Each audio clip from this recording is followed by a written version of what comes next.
पेपरवर डिझाईन पण रेडी आहे. सगळीकडे मस्त पिवळे नारंगी फुलंही पसरलेली दिसत आहेत. आपला मामाही कामाला लागलेला आहे. तर हे बाबा सगळं काय चालू आहे? तर त्याआधी हॅलो गाईज, मी सोनाली, तुम्हा सर्वांचं माझ्या यूट्यूब चॅनलवरती मनापासून स्वागत आहे.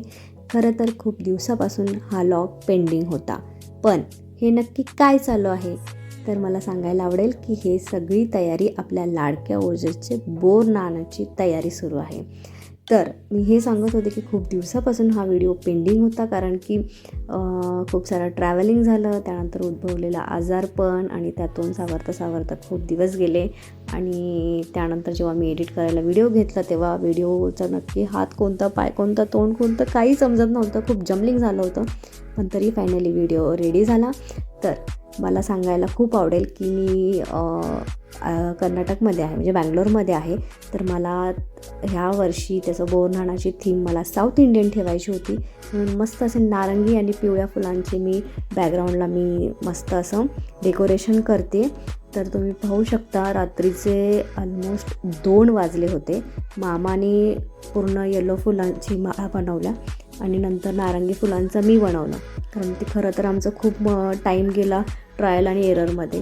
नंतर फायनली हात बसला आणि मग पटपट कामं झाले, पण मला झोपायला 2 वाजले होते. मग दुसऱ्या दिवशी नेक्स्ट डेला मॉर्निंगला सगळी बाकीची तयारी केली. मध्ये मध्ये जे गॅप दिसत होते तिथे मी मस्त असे काईट लावले आणि समोरचं जे डेकोरेशन होतं तर तुम्ही आता पुढे पाहू शकता ही आपली साऊथ इंडियन थीम झालेली आहे. बोरनाण्यासोबत मी आपला सौभाग्याचा सोहळा म्हणजे हळदी कुंकूचाही कार्यक्रम ठेवलेला होता. त्याच्या रिलेटेड असं मी सौभाग्य अलंकार यूज करून एक सुंदर अशी रांगोळी पण केलेली आहे. तर हे सर्व काही आपलं डेकोरेशन रेडी आहे. आता मुलं यायला सुरुवात झालेलीच आहे. मुलांसाठी छान छान बोरं, चॉकलेट्स, गोळ्या असं मी ठेवलेलं होतं आणि त्यांच्यासाठी रिटर्न गिफ्ट म्हणून पेन्सिल बॉक्स आणि त्याच्यामध्ये शार्पनर, इरेझर हे सगळं काही होतं. आपला रजनीकांत आलेला आहे.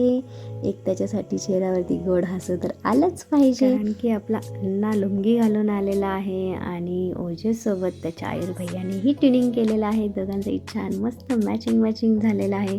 तर हे आहे ओजसचं पहिलं, दुसरं आणि हे तिसरं बोरनाण. तर मला सांगायला खूप आवडेल की त्याचं दुसरी जे बोरनाणाची थीम होती ती ही साऊथ इंडियनच होती, फक्त कपडे त्याने नॉर्मल घातले होते. तर ह्या वर्षी तीही मी कमतरता पूर्ण केलेली आहे.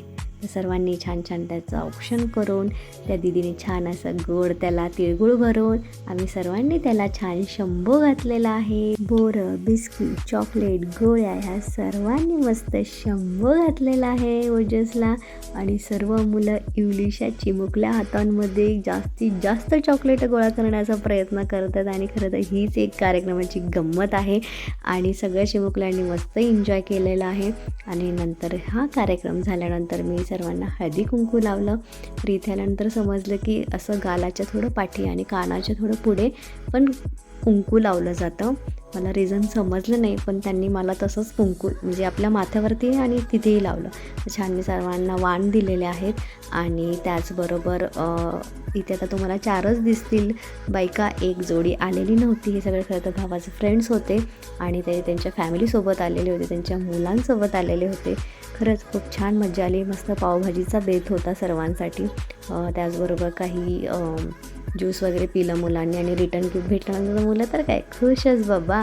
तर अशा प्रकारे मस्त सगळे जमा होतो, गप्पा गोष्टी झाल्या, खूप मज्जा आली आणि शेवटी मस्त असं आम्ही फॅमिली फोटोशूट केलं. आणि ओजस खरंच खूप एक्सायटेड होता, कारण त्याला ह्या वर्षी थोडं कळू लागलं होतं की हां आपला काहीतरी कार्यक्रम होणार आहे. आणि ओजस खूप त्याने मज्जा केली. तर अशा प्रकारे ओव्हरऑल सगळा कार्यक्रम खूप सुंदर झालेला आहे. चला तर मग बाय.